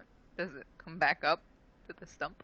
Well, the Or does it fire come out doesn't of the bottom come of his out foot? of them, right? They're No, I they're know, just just the pulling animation the though. energy out of the air. But it comes off their foot if they're Yeah. kicking it shit. But Does it come out of their all stump now? of the forms of bending are based on like a martial art, not necessarily the limbs involved. So if as long as they're still able to, you know, complete the forms of their martial art, I would assume that the bending would still happen Yeah. like normal. Yeah, I agree. I don't think the limbs are the important part there. All right. You guys are just the anarchists. Someone's got to be. And he's got the best hair of all of us. Used to. All right. Why? What happened? You were there senior year. You saw what happened. Our Yeah. next It's been a topic is while. I'm barely there senior year. our next topic is SIMPs versus e-Thots. Who is in the wrong? So, thankfully, not thankfully, Captain Bear is not here, so we don't have someone hanging out who is completely unaware of what the fuck this even means, which is just mind-blowing that you can be a millennial and not understand this terminology. I don't think it's a different thing to understand video game culture. That's a different aspect. This isn't video of game. millennial. This is internet. This is It internet culture. It's not video game It's culture. fucking Twitch culture. It's It's a almost little- entirely. It No, started it's a- on Twitch and it's expanded. Yeah. It's a Well, little now more there's niche cam than girls, but internet. There've always Well, been there's cam always that's what I been mean. cam That's what I mean. There's girl. always cam girl. Like, there's a difference between an e-thought and a cam girl. God, I hope. Yes. Yeah. Yeah, Or else I've because a got cam- Yeah, shit out I'd there. say the lines have blurred over time, but But a cam girl has a No! product. Absolutely not. They have not blurred. There's a very specific line. You can't show your nipples as a fucking e-thought. But the OnlyFans portion of e-thottery is closer is more like cam girls. Okay, Yeah. wait. I want to 'Cause- focus on Twitch. We can't expand into the multiple avenues of e-thought. there's nothing Yeah, in this now you topic approach that specifies Twitch. Okay, Yeah. For chat's sake, It's my topic. it was both of our topic. Okay, so for the benefit of our viewers, simps and e-thoughts. So e-thoughts, we're just kind of referring to I'm getting enough e-girls, conversation. I'm gonna get mad. streamers on Twitch and other platforms. I mean, they don't even need to be streamers. Just I mean, hell, it could be a guy, whatever. But generally, it's girls who are creating sort of a product and a service. This is getting too opinionated of my personal opinion here. So basically, just people on the internet who accept donations in the form of Patreon, in the form of like Twitch subscriptions, tips, whatever, any way that they can make money while providing entertainment of some kind in some legal, or not necessarily legal because cam girls aren't illegal, but morally upstanding, more so kind of way. And simps are those who are the ones providing money to these Just in individuals time. in a way that like generally they see this individual as like someone they are personally connected to. And it's like, this is why I say it doesn't necessarily need to be girls. Like, there are a lot of times where, like, I think, like, even, like, think of Ninja. I'm sure he had people who were donating tons of money to him, and, you know, he'd be like, oh, thanks for the $1,000 tip, XX69 headshot XX, and you're like, oh my god, he said my name on stream. We're, like, best friends. And then you run around and you're saying, like, guys, I fucking know Ninja. We're fucking tight. We're fucking tight, right? But generally, simps will be used in reference to those who give money to girls, and seem to have an expectation that there's going to be some kind of relationship that derives from the interaction, where they see it as like, if I give money to this girl, then she'll want me. So at a base level, that's kind of how I see simps versus e-Thots. And But I personally, you know, so to dive now into who's in the wrong. Dangerous territory. You know, which maybe no one's in the wrong. Stuff's just going on the internet. But I personally feel that the e-Thots are not in the wrong for what they're doing, and that it is the simps who are on their own offering their money for the entertainment provided by these girls on the internet. Yeah, I'm kind of in the same ballpark there. I didn't really think you'd go that way. Okay. The only thing I'll say is that, like, if it gets to the point where You've encouraged the delusion so far that they're now giving you money to their own detriment. Yeah, and they know it, and they're specifically going after like one or a couple people that they know are big donors, and they know that person can't afford it, and they're just leading them on constantly. And I think that doesn't necessarily put them in the wrong, because morally, it's still morally, sure, but Yeah. maybe not like definitely fault. not criminally, and it's not their exclusive fault, because there's still someone on the other end giving them money. It's I like think fault is the wrong word. I think responsibility is a better word. It's not their Yeah. responsibility to tell them to make good decisions. In the end, you look out for you, right? I mean, it's morally pretty awful, but not their responsibility to handle someone else's finances. Yeah. And because if a simp is on there donating money over and over again, there had to have been a starting point. And at that starting point, I think the onus is on them to know what the relationship is. That they are a member of an audience contributing to essentially a performer. No matter what that performer does, like that's the relationship. And maybe one in a million it does progress further than that, but like Matt and I, same reaction. We're like, that's like the same thing as like playing the lottery and getting pissed that you didn't win it. And this is unfair that my one lotto ticket didn't pan out. I would compare it to like somebody paying for an escort that offers girlfriend experience, like the real rental girlfriends. Experience. Yeah, I What's don't know if you've heard. Escorts are, well, obviously you know what an escort is. Yeah, but it's called the girlfriend experience, and the whole point is that you pay for your hour or whatever, and during that hour, the girl having sex with you is essentially pretending that they're your girlfriend. That's so sad. Not pathetic. That hurts my heart a little bit. Oh my god. But in that situation, that guy has decided to pay money to someone for a girlfriend experience. He's not in a relationship at this point. Like, okay, that's comparable. So this has come up a couple times, but sort of just being upfront with the dealio.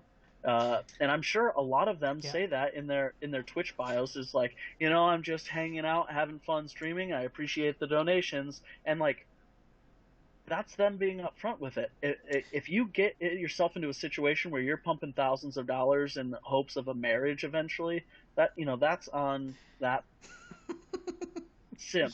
Your face. evolved cuck. So Lyra and I talked about this kind of at length the other day, which is how this even came up, and we definitely touched on something similar to what you said of, um, and what both of you kind of said there. Is it really their responsibility to, worry about that person's finances, right? Like that individual is not this person's responsibility. That being said, I don't know that I agree with the idea that a lot of these individuals are being upfront about the service that they're offering. Some of the bigger ones probably are, just because they realize they have to. But even then, like it's really not that front and center. Like they're not constantly. They don't have on their stream, like on screen on their stream, you know, this will never Pay me lead $5, I'll to show you my anything. butthole. um, That was and the streamer on mine for a while. and like I think it's not entirely unreasonable to liken this to like microtransactions and whales, or like bars and alcoholics and casinos and gamblers and like tobacco companies and smokers. Like Yeah.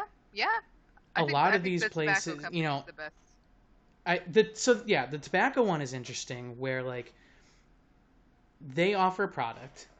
The product has risks, and they are required by the government to have very large and very visible on all of their packaging, like very plainly listed out the risks of using that product. And so it Nope, raises the I question lied. of, should products that are dangerous to people with addictive personalities and put them at risk, should they be required to have their products very clearly labeled what the risks and what the terms of using that product entail? In the case of casinos, most people are fairly cognizant of the fact that you're not likely to make money. I mean, even people with gambling addiction, like, they get that they're not likely to make money, but it's always chasing that next win. They don't care about the losses. It's that next win that makes it all worth it to them. Alcoholics keep going to bars keep selling them alcohol, but there are things in place there of like bartenders will take your keys if you're drunk so you can't drive and things like that. Though I would argue alcohol is probably the least regulated of all of these. Well, ignoring e-Thots, which aren't regulated at all, but of the more traditional examples of addiction here. So like basically I see it as simps are addicted to giving money to these girls because they get dopamine rushes out of the girls acknowledging their existence when they read their name on screen, or like, oh, I'm on the special premium Snapchat, so like she just snapped me, so I'm special. And should these people be required to be very clear and upfront about what their product is, and that like we mentioned the other day, that in a lot of cases these people are putting on personas or acting out characters when they are on screen, and that's not even how they actually are in real life. It's like, should they be required to be very clear about, this is an entertainment product / service that I am making available to you. Any money you give me will not lead to any additional services or products, and there should be no expectation of any, contact or whatever. And obviously that kind of cuts into it, because a lot of the money comes from those guys being left kind of hanging in that impression of, will we, won't we? But I think that that's dangerous, and I do think that that is at times taking advantage of people with addictions. No, because the lottery exists, and the lottery actively encourages you to fuck yourself up buying lottery tickets. You may not win, but it's that's not just gambling. No, I know Yeah. it's just gambling, but like you're going to devalue your product as an e-thought if you're upfront saying like we're never going to sleep together, we're never going to interact on Lottery like a more tickets intimate level. explicitly state on them the odds of winning. Yeah, They they have very to clearly have report labels. win percentage. But Um, And still, it's it's like they and it's still I low. have other graphics to encourage you. I wanna. Well, yeah, but like, No one's it, telling the girls to put their boobs away or their cleavage away. I'm just saying that like it should probably be more clearly labeled. Sorry, But what if it Malevolent, you've been affects the trying to value? say Yeah, something I'm sorry. Go for ahead. I I almost was just doxed gonna you. say, because you bring up the the addiction point, and obviously I'm in a pretty decent spot to talk about that kind of stuff. Um, like with my past, like it would not have mattered whatsoever. Like, obviously, I know that the stuff that I was putting in my body was trash, and that it was bad for me, and that I could die. And then I would hear about people dying and be like, I want that shit. Like, there is nothing once that train starts rolling. There is nothing that no warning label. Th- there is absolutely nothing on this earth that will stop someone who's truly an addict from continuing doing whatever they're addicted to.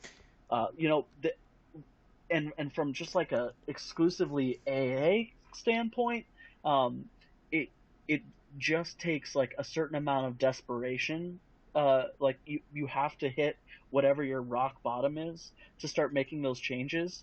Um, so like the upfront, not being able you to know, pay rent because you gave all your money to an e-girl yeah, and that's in not the even city. necessarily the end of it. Like, True. it just depends on the person.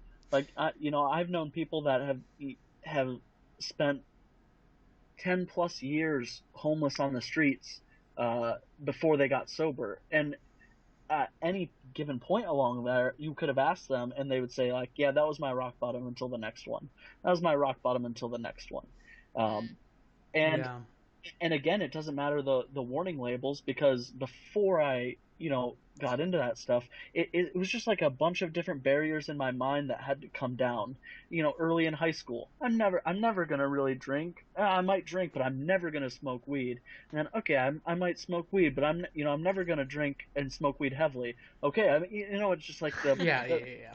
on and on and on and on. So even if you put that label up front, because obviously at the time I knew, you put smoke in your lungs, it's going to harm your lungs. That's not enough to keep me to stop doing it. You're going to put alcohol in your body, you're going to damage your brain cells. Not enough to stop me from doing Yeah. it. You put a label on, somebody's stream that says, I will never be in a relationship with you, no matter how much money you give me. Like, this is whatever label they have to put on. That might, cut into some of their money, sure. And it might help some people, sure. But if someone's going to go down that road, they're going to start and say like, okay, I know this girl has no interest in me, essentially, other than the money I'm offering. Offer some But money. is that Gets her a little, no, responsibility? listen, gets a little bit of gratification for the money. Okay, but yeah, not she's not going to be that. No, that's not even a possibility. A little bit more money, some more gratification. All of a sudden, the cycle is going to start in that person, whether or not there's a label. Uh, you mentioned all the labels on, cigarettes and alcohol. I, I'm I like that to spread the awareness, um, but at the same time, most of these things by now people understand are not good for them. And like you said, people with gambling addictions, or just repetitive gamblers, they know that they're not going to win money, and they still do it. Um, I think I I just don't really think that a label should be put on it. I don't think that label should be put on most things. Like, I think it should just sort of be natural selection. I remember a story of a guy that hit a golf ball. It struck the yard marker, hit him in the eye, and then he sued the golf course for not having a sign letting him know that a ball could ricochet and hit him in the eye. Obviously, that can happen, but he still thought it necessary to sue. Should that golf course have, had to pay out because the guy They didn't have a lost sign that? warning him. No, they won. They won Oh, it. okay. Oh my god. Uh, That's just I my mean, thought on the thing. at some point you have to golf for the first time. Yeah. And like I'm not saying that the golf course would have to have one Ooh. like at every tee box, but at the desk when you pay your greens fees, just hey, don't be stupid. Just like safety guidelines for playing, don't drive your cart into a lake. Don't Hmm. hit your golf ball towards signs. Don't hit it towards houses, stuff like that. Which, like the houses one, they do have signs right there on any hole where that's Yeah, a because risk. someone But else can be affected by it. right, so your point and perspective, I think, adds a lot to it, and is exactly why, like I said at the beginning, ultimately my conclusion is e-Thots are doing nothing wrong, Hmm. and that all of the onus is on the simps for making the decision to give that money. Like you said, no, nothing's gonna stop them from giving the money if that's what they want to do, and like if they are addicted to doing it and they can't stop it. Um, I don't know that I agree with the idea of natural selection on this stuff and removing the warning labels. Um, if Anarchist. anything, I not to protect people, but to protect the providers of the Yeah, good so that that's a they good have point. something to Yeah. point to Yeah. when brought into a Yeah. legal scenario to Oh, say, like the golf course example, that would have never even gone to court if they did have a sign that said Hmm. golf balls might ricochet back at you. Now, do I think we should plaster signs everywhere, accounting for every single little different small thing that could possibly happen? No, but from the perspective of e-girls wanting to protect themselves Yes. and helping spread awareness that the product may not be exactly what they think it is, right? Cigarettes for the longest time were advertised as being healthy by tobacco companies. And that had to be reined in.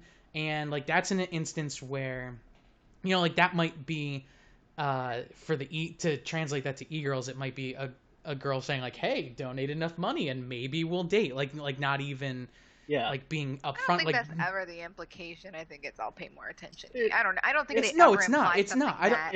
I don't it's think just the they're. comparison. Yeah, I'm just making a I'm sorry. I'm comparison just to like tobacco companies saying we're healthy, right? Like at some point that got flipped. We had the Truth campaign, which I personally hate because I think they went too far. But what is that?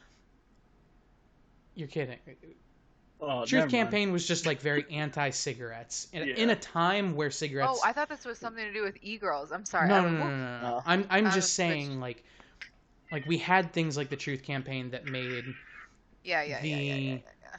effects of cigarettes very clear to everyone. It's much more common public knowledge at this point exactly the dangers. Like you said, like everyone knows gambling has risks, drinking has risks, Hmm. cigarettes have risks, and the people who still do those know those risks and are still choosing to ignore them or just not care.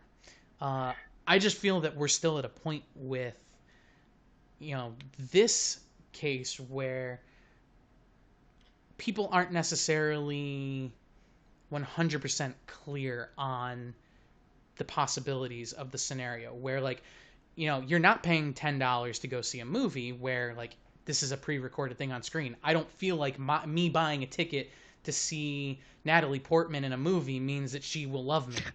um, What? Fucking pervert. but in streaming brings Rude. this entirely new world and platform where they are live people on the other side of the screen interacting with you as an individual.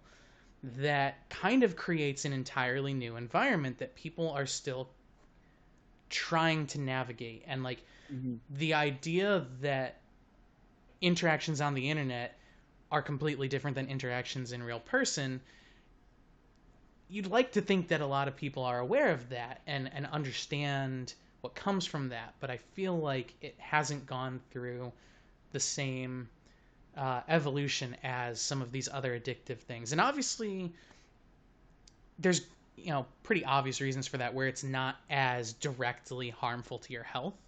Like smoking can directly give you cancer, alcohol can directly kill you. Yeah. I think it's definitely closest to gambling.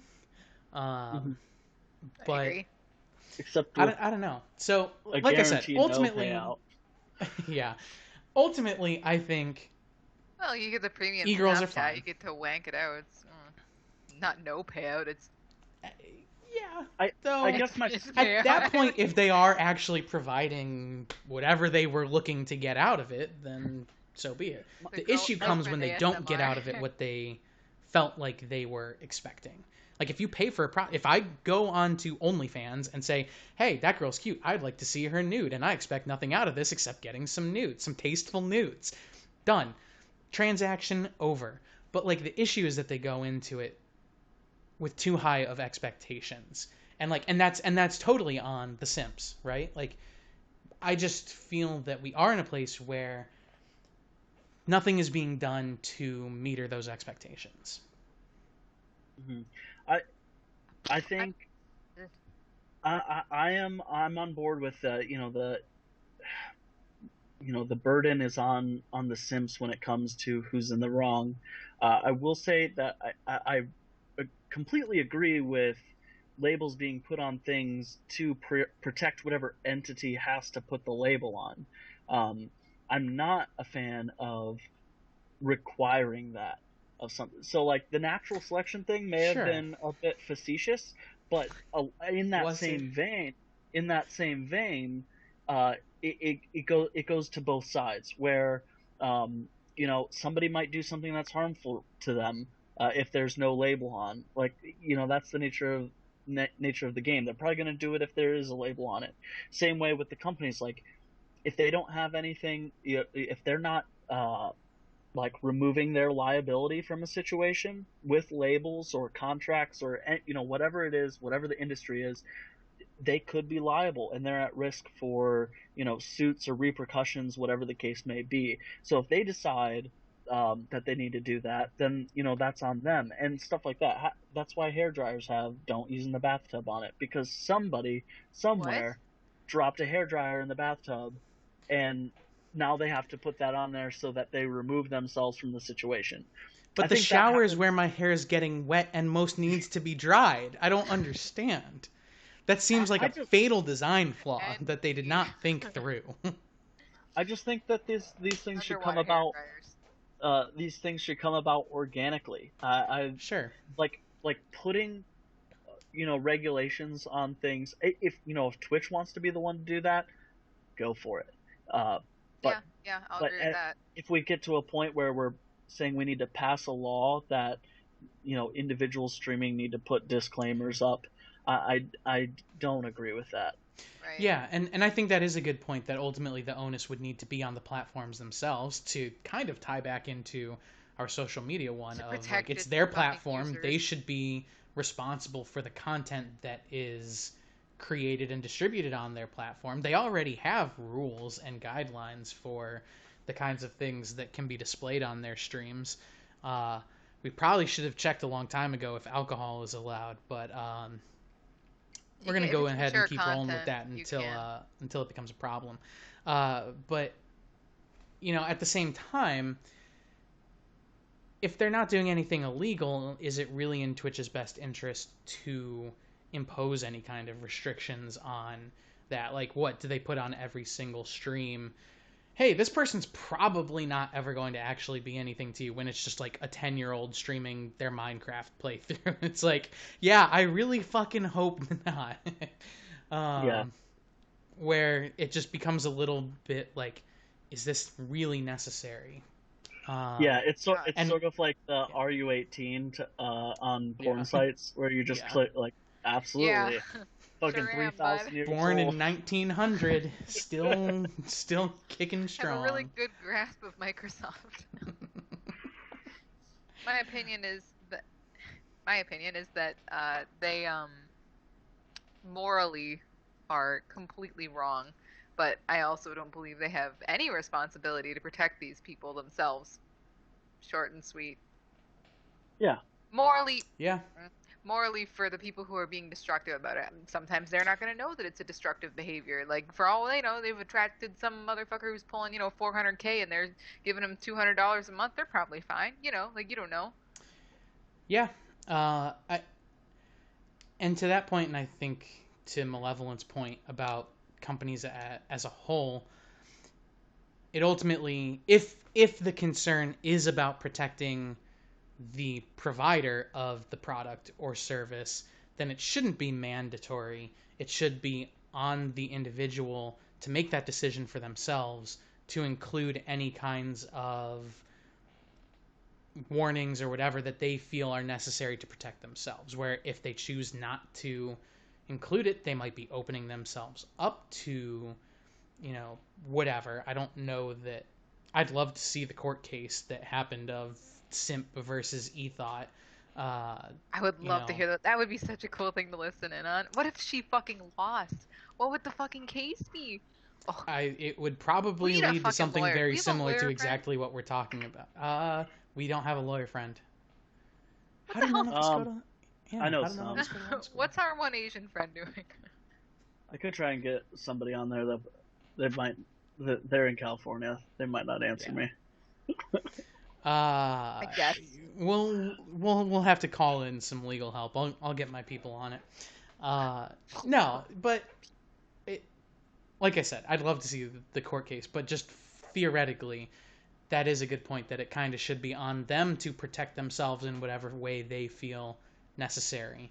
Where that could go beyond just saying we won't meet in person, right? Like making sure that they completely obscure who they are, to prevent any risks of someone trying to stalk them or whatever it might Wigs. be. Everyone wears wigs. You'll never know. Yeah. It's like the Bet you voice guys didn't modulator, know, but... voice As long as you modulator have, in like- silhouette. Yeah, yeah. But just like the tits are open. Yeah. You gotta make sure you have like no distinguishing birthmarks. Like it's just. Tattoo is blurred. Yeah. So I heart yeah, Simps is blurred to I heart mom. I do think that is the ultimate conclusion here, at least for now, of any warnings that could be said are entirely at the discretion of the individual providing the product for what they feel necessary, and beyond that, it's entirely on the viewers choosing to give the money. And if it's a problem for them, that's their problem, not the individuals. Yeah. This is a good Yeah. one. Kind of meta. I think we covered Why that is it one meta? really well. What are you Yeah. saying? Why We're is it on- meta? Streaming. We're Yeah. streaming right now. About e-Thots. Send me cash. Patreon link in the description. Yeah, I don't Except think our not. viewership owes me really any I just money sent this link to my brother, so or time. I won't Just be e-Thotting. cold hard cash. Send us money. P.O. Box. P.O. No. Box Wickford. Stalks the That hell was, out of yeah. So, that was our last topic for the evening. Unless I'm forgetting one. Nope, that was our last topic for the evening. Let's see. Doxed again. I can't. As So, I drink, I'm gonna dox people we're going to more, go I ahead think. and conclude up. Just wanted to mention again that probably within 24 hours, I'm not going to put any shorter time span on myself. We should have this episode up on YouTube. If you joined us late and didn't get to catch all of it and want to go back and see some of the other stuff that we talked about tonight, then that should be available within 24 hours. Again, if you go to YouTube and search Huron's Finest, it should be the first result that comes up. And like I said in the middle, leave a comment if there's anything that you'd like us to discuss next week. Yeah. And, What you want me to drink? And yes, please give Malevolent some drink Virgin ideas. Strawberry daiquiri. Make it as difficult as possible for him. But until next time, I'm Ratchtor, and I was joined by Malevolent and Lyra, and this has been Huron's Finest.